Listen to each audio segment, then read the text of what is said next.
no Alerta Geral.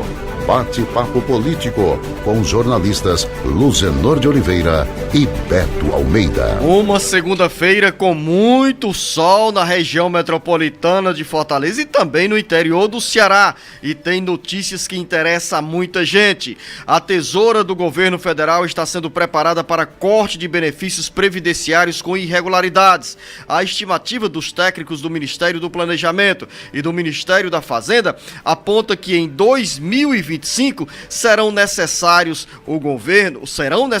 cortes da ordem de 20 a 30 bilhões de reais para garantir o equilíbrio das contas da Previdência Social. Quem chega agora com essas informações é o repórter Carlos Alberto. Os beneficiários e segurados do INSS nunca conviveram com tantas notícias sobre restrições para a concessão de auxílios e aposentadorias quanto nos últimos 6 meses. O motivo do surgimento dessas informações é a discussão interna no governo federal sobre medidas que devem ser adotadas para reduzir as despesas do INSS. E, pelo jeito, essa conta está direcionada ao bolso de quem mais precisa da Previdência Social. A mais nova notícia nesse cenário é o estudo do governo federal para economizar em 2025 entre 20 bilhões e 30 bilhões com a revisão de cadastros de benefícios previdenciários e trabalhistas. O alvo das revisões são o benefício de prestação continuada BPC-LOAS, o seguro-desemprego e o auxílio-doença. Os técnicos do governo apontam que a revisão com essa economia garantirá os recursos necessários para alcançar a meta fiscal de 2025, que prevê resultado zero, e já devem constar do projeto de lei orçamentária anual, a ser enviado ao Congresso Nacional até 31 de agosto. O governo tem sido cobrado a apresentar medidas de cortes de gastos para mostrar compromisso com o arcabouço fiscal. A primeira medida nessa agenda é o pente fino no benefício de prestação continuada BPC-LOAS, pago a idosos e pessoas com deficiência em situação de vulnerabilidade, o seguro-desemprego e o auxílio-doença. Com o pente fino, quem estiver recebendo o benefício sem cobertura da lei será excluído da folha de pagamentos do INSS. Com informações da área previdenciária, Carlos Alberto. Os números encaminhados pelo governo federal ao Tribunal de Contas da União, TCU, mostram o aumento do desequilíbrio entre receita e gasto da Seguridade Social. A arrecadação em 2023 cobriu apenas 73,7% das despesas do sistema. Quem conta agora esses detalhes é o repórter Sátrio Salles. O debate sobre possíveis mudanças nas regras para a concessão de aposentadorias, auxílios e pensões ganham mais espaço dentro de um contexto sobre uma nova reforma previdenciária. Um novo estudo mostra que a arrecadação da Seguridade Social, em especial da Previdência, tem se mostrado insuficiente para custear as despesas do sistema ao longo dos anos, o que, para especialistas da área, vai exigir alíquotas de contribuição mais altas para os segurados. Um novo estudo foi realizado pelo Instituto de Pesquisa Econômica Aplicada, o IPEA, mostra que, em 2023, a Seguridade Social teve gastos na ordem de 1 trilhão e 600 bilhões de reais, enquanto a arrecadação ficou em 1 trilhão 179 bilhões de reais, ou seja, um déficit de 429 bilhões de reais. Pelos dados da pesquisa, a receita cobre apenas 73,7% de todas as despesas, o que vai exigir a curto prazo novas regras para os brasileiros se aposentarem ou terem direito aos seus benefícios pagos pelo INSS. Segundo ainda o estudo, a perspectiva é de que essa insuficiência aumente ao longo do tempo, tendo em vista a esperada continuidade do crescimento das despesas, em especial da Previdência, ao mesmo tempo que as receitas tendem a ter um incremento mais modesto. Com informações da área previdenciária, Sátiro Salles. Vamos continuar falando sobre esse assunto que interessa no presente e no futuro de milhões de brasileiros e milhares de cearenses. A semana tem novos debates sobre as medidas que o governo federal, em sintonia com o Senado, deve apresentar para compensar as perdas da arrecadação do INSS com a desoneração da folha salarial de municípios e das empresas de 17 setores da economia. Quem volta agora ao Alerta Geral é o repórter Carlos Alberto. Os técnicos da área econômica do governo federal tentam concluir nesta semana, com o aval do ministro da Fazenda, Fernando Haddad, a proposta que vem sendo discutida com o Legislativo e representantes do setor produtivo para definir a origem dos recursos destinados a compensar a desoneração da folha de pagamento dos 17 setores que mais empregam mão de obra e de municípios com até 156 mil habitantes. De acordo com o presidente do Senado, Rodrigo Pacheco, alterações de regra tributária devem ter um período de 90 dias para adaptação dos setores afetados. E como a medida editada pelo governo teve efeitos imediatos ao ser publicada no Diário Oficial da União, no último dia 4 de junho, o texto foi considerado inconstitucional.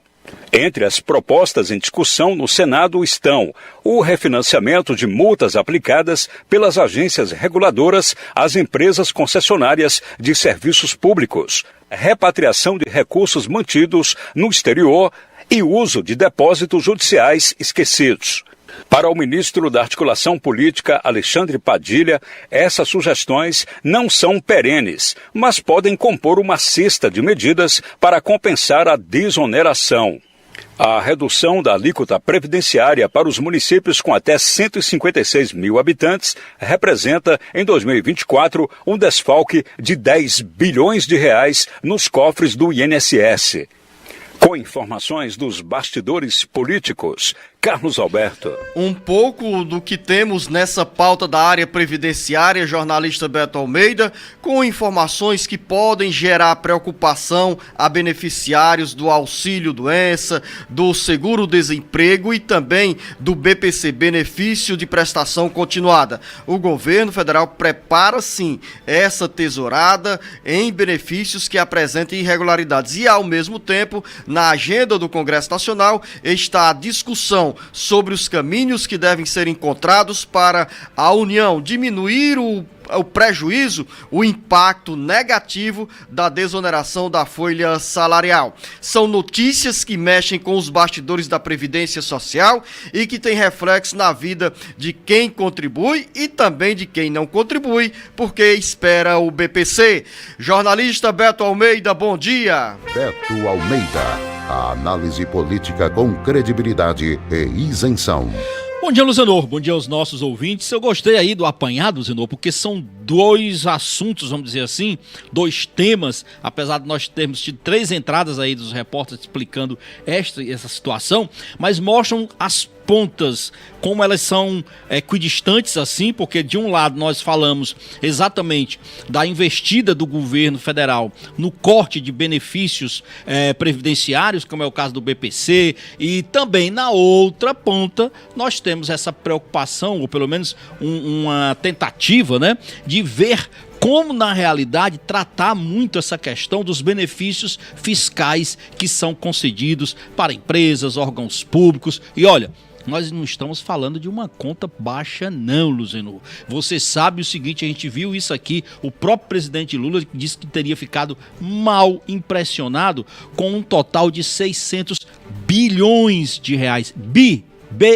Bilhões de reais que são concedidos em benefícios fiscais para empresas. E aí vem um detalhe, uma coisinha que não parece pouco. Desses 600 bilhões de reais, a própria Receita Federal estima que pelo menos 200 bilhões não são devidamente explicados às receitas. Por quê? Porque as empresas, de fato, estão concedendo ou estão tendo direito a esses benefícios. Ou seja, elas deixam de pagar impostos e, no entanto, não fazem a devida justificativa à Receita Federal.